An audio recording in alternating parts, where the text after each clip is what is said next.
Bro, bayangin lu punya teman indigo dan harus ngalamin beberapa kejadian di luar nalar. Kali ini gue mau ceritain cerita kiriman dari follower gue. Gini ceritanya. Kenalin gue Habibi. Gue sama 3 teman gue, Budi, Tono, dan Udin, naik ke puncak. Waktu itu hari Jumat. Oh ya, teman gue si Tono ini seorang yang bisa disebut indigo.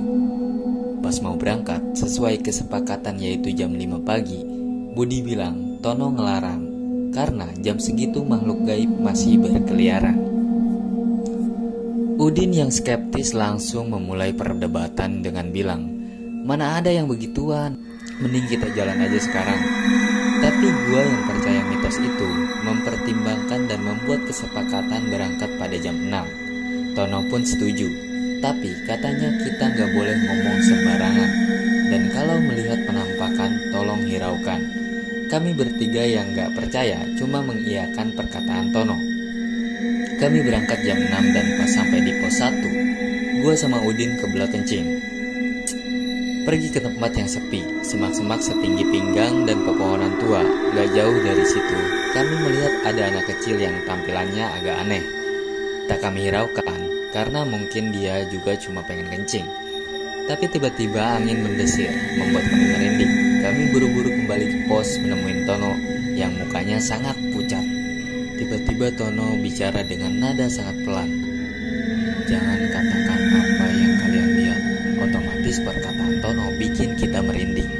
Kami semua melanjutkan perjalanan ke pos 2, 3, dan 4. Sesampainya di pos 4, si Budi pingsan selama beberapa jam sampai jam 5. Selama kami di pos 4 dan di dalam tenda, dari siang si Tono gak banyak bicara, cuma diam saja dengan wajah datarnya. Gua yang di dalam tenda mendengar suara langkah kaki yang menuju hutan. Gua yang penasaran gak berani mengeceknya, tapi tiba-tiba si Tono dengan mukanya yang masih datar berjalan mengikuti suara langkah tadi. Karena khawatir, gua langsung mengikutinya sampai ke sungai. Di sungai itu jelas terlihat Kunti dan genderuwo. Tiba-tiba si Tono buka baju dan duduk di atas batu di antara dua makhluk itu. Awalnya dia merem. Gue yang masih ketakutan ngeliatin si Tono, tiba-tiba dia buka mata melotot seolah matanya mau keluar. Gue yang takut dan kaget langsung balik badan. Tapi gue lihat si Tono yang asli yang berdiri dekat gue sambil bilang, "Ayo balik ke tenda," sembari narik tangan gue yang dingin dan ketakutan.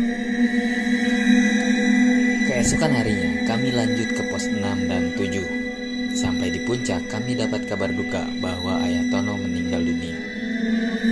Kami pun pulang. Di perjalanan Tono yang sedih terus nangis. Lalu dia menjelaskan, dari awal kita berangkat si Budi sudah ketempelan roh anak kecil, makanya dia pingsan. Anak kecil itu adalah perjanjian bapaknya si Tono.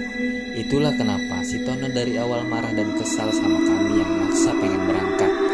Dan alasan gua lihat Tono duduk di antara dua makhluk adalah karena Tono yang biasanya ngasih persembahan ke makhluk tersebut. Yap, itulah cerita dari follower gua. Mungkin gak terlalu persis dan mendetail, tapi semoga lupahan pengalamannya tersebut. Thank you.